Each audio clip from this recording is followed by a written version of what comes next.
Қарғыс. Бір түнде бәрі басталды. Түнгі сағат 3-тер шамасы. Телефоным өздігінен қосылып, экранда беймәлім видео ашылды. Қара фоны бар, көмескі, шулап тұрған бейне.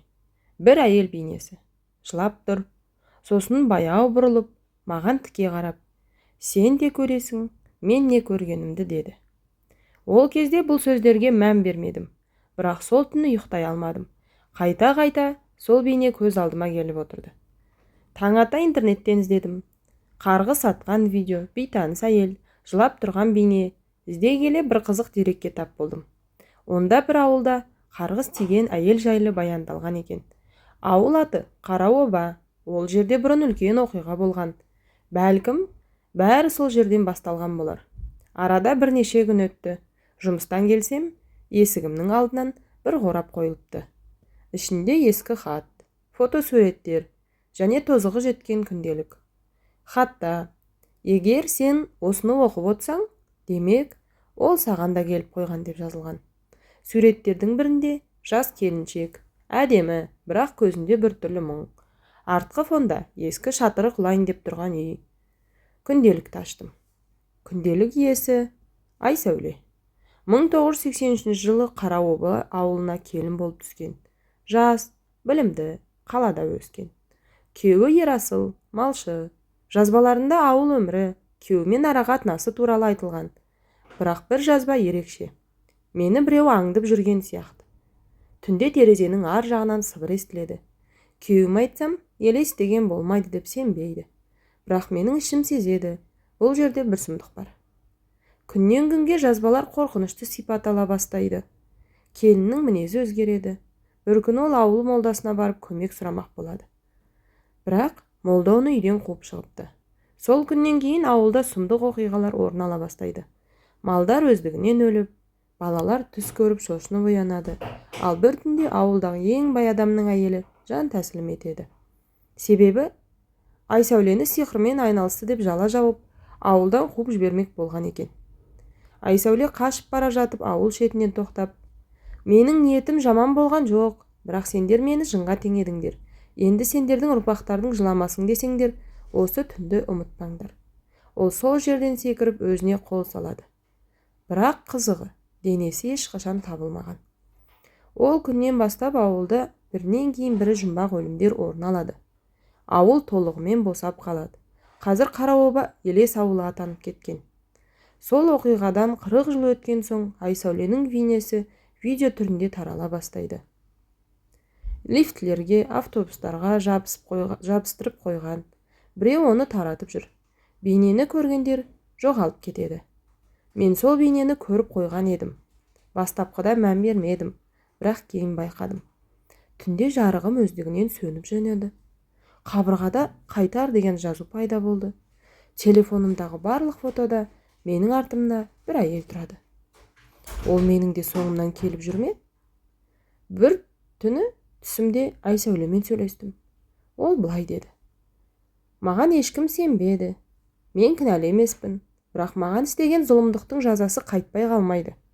Сен менің соңғы хатыма қол жеткізген жалғыз адамсың. Ақиқатты халыққа жеткіз.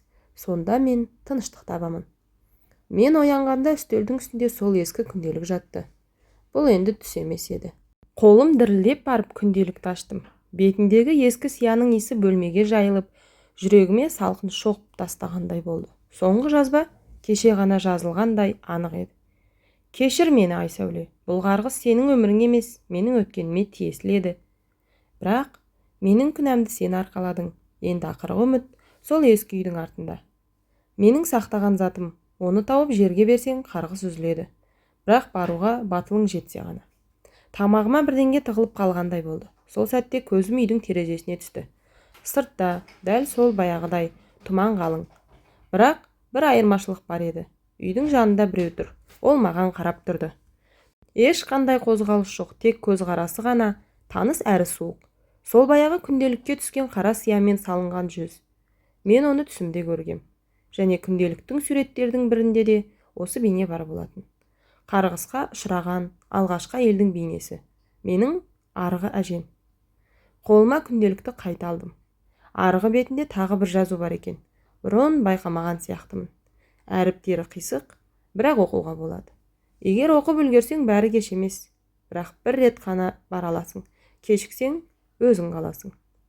Бөлме іші кенет суып кетті. Сырттағы тұман шікенгендей, менің деміме де буға айнала бастады. Сағатқа қарадым, таңғы 4. Үстелде шам өзінен өзі сөнді. Күнделіктің бетінен бір тамшы тамды. Қан еді. Енді мен баруға міндеттімін. Себебі бұл енді жай ғана менің отбасым емес, менің өміріме де қауіп төндіретін нәрсеге айналған. Бәрі сол ескіге тіреліп тұр. Ертесіне жолға шықтым. Жол бойына ұялы байланыс үзіліп, радиоға беймәлім сыбырлар естіле бастады. Ауылға жақындаған сайын ауа тазара ма деген үмітпен терезені аштым. Бірақ керісінше ауыр иіс тұншықтырып бара жатты. Жанымда біреу отырғандай сезілді. Артқы айнаға қарасам, ешкім жоқ. Бірақ сол баяғы бейне, Айсәуле, терезеден қарап тұр. Қараобаға кірдім, тып-тыныш. Ағаштар иілген, үйлер шіріп кеткен. Ең шеттегі үлкен ескі үй сол Айсәуленің үйі. Есігі ашық тұрды. Кіре бергенде аяқ астынан сықыр естілді. Үй ішіндегі ауа тым ауыр. Көне жиһаздар, жыртылған суреттер, қабырғалардағы белгісіз жазулар. Қайтып келме, ол оянбасын, есікті жап. Бөлменің ортасында кішкентай қыздың қуыршағы жатыр. Бір көзі жоқ.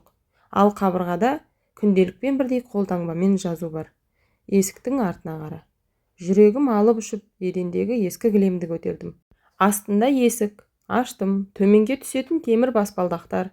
Иіс. Шірік пен темірдің аралас иісі. Жер асты бөлмесіне түскенде шам жыпылықтап сөне бастады. Бірақ бір бұрышта шүберекке оралған зат жатыр. Аштым. Бас сүйек пен ескі шаш бұрымы. Айсәуленің емес, әлде. Сол сәтте арттан есік тарс етіп жабылды. Жарық сөнді. Ал қараңғыда біреудің сыбырлаған дауысы естілді. Кеш болды, енді сен қалдың. Жер астынан қайта көтеріле бергенімде үй өзгеріп кеткенін байқадым. Бөлме енді менікіндей көрінді. Қабырғадағы айнадан өзімнің емес, Айсәуленің бейнесін көрдім. Ол менің орнымда еді. Ал мен әлде қайда терең, салқын жерде қалып қойғандай сезіндім. Күнделік бетіндегі соңғы сөздер өзінен өзі жаным жатты. Сен менің орнымды алдың, рахмет. Сол сәтте бәрі қараңғылыққа сіңіп кетті. Мен қайта ояндым, бірақ бұл жолы өз бөлмемде емес. Қабырғалар тас, аспан жоқ, тек қараңғылық. Жер дымқыл. Мен тірімін бе әлде, дауыстап көрдім. Айсәуле, мұның бәріне қайда келдім? Жауап болмады. Тек айналамнан баяу бір әйел даусы жаңғырып тұрды. Мен жалғыз болғым келмеді, бірақ сен келдің. Енді мен босаймын. Кенет төбеден жарық түсе бастады. Сол жарықпен бірге менің бөлмемнің үстелін көрдім. Шам жанады. Ескі күнделік әлі сол жерде. Бірақ күнделік ашық, ал қалам өздігінен жазып тұр. Сен менің орнымды алдың, сен енді Айсәулесің. Дірілдеп барып бір есімді жиғанымда айналам қайтадан қалыпты қалыпқа енді. Мен өз бөлмемде отырмын. Бәрі тыныш, бәрі сол баяғыдай, тек айнаға қарасам өз бейнем емес. Айсәуленің жүзін көрем. Мен сөйлеймін, дауысы оның, демек мен енді өзім емеспін. Компьютер экранында видео монтаж ашық тұр. Файл атауы. Қарғыс. Айнадан Айсәуленің бейнесін көрген сәттен кейін мен күнделікті отқа тастағым келді. Бірақ от жанбады. Қағаз күймеді. Сол кезде бәрі түсінікті болды. Бұл күнделікке қарғыс таңбаланған. Ол жай естелік емес, ол есіктің кілті. Мен оны қайтадан үстелдің үстіне қойдым. Түн тыныш өтті. Ешкім қақпады. Тек айнадан әлсін-әлсін өзім емес басқа біреуді көріп жүрдім. Бірақ таңертең оянғанда күнделік жоқ болды. Орында тек кішкентай жазу жатты. Рахмет, сен өз орныңды таптың. Бөлме ішін аралап шықтым, барлығы орнында. Бірақ өзімде бөтен денеде жүргендей сезінем. Дауысым менікі, бірақ ішімде біреу тағы бардай. Мен жұмысқа бардым, достармен сөйлестім. Ешкім ештеңе байқамады. Бірақ бәрі бір түрлі. Қарапайым адамдар, қарапайым күндер. Бірақ мен бәрінің ішкі үніне құлақ сала аламын. Олардың ойларын сезем. Бұрын соңды болмаған қабілет енді менде бар. Және сол түннен бері менің үстелімнің үстінде әр таң сайын жаңа күнделік пайда болып отыр. Олардың әрқайсында бір адам туралы жазылған, бір тағдыр, бір өкініш, бір қарғыс. Бұлар менің жазғаным емес, бірақ мен оқимын, түсінемін, және бір күндері мен де жазамын.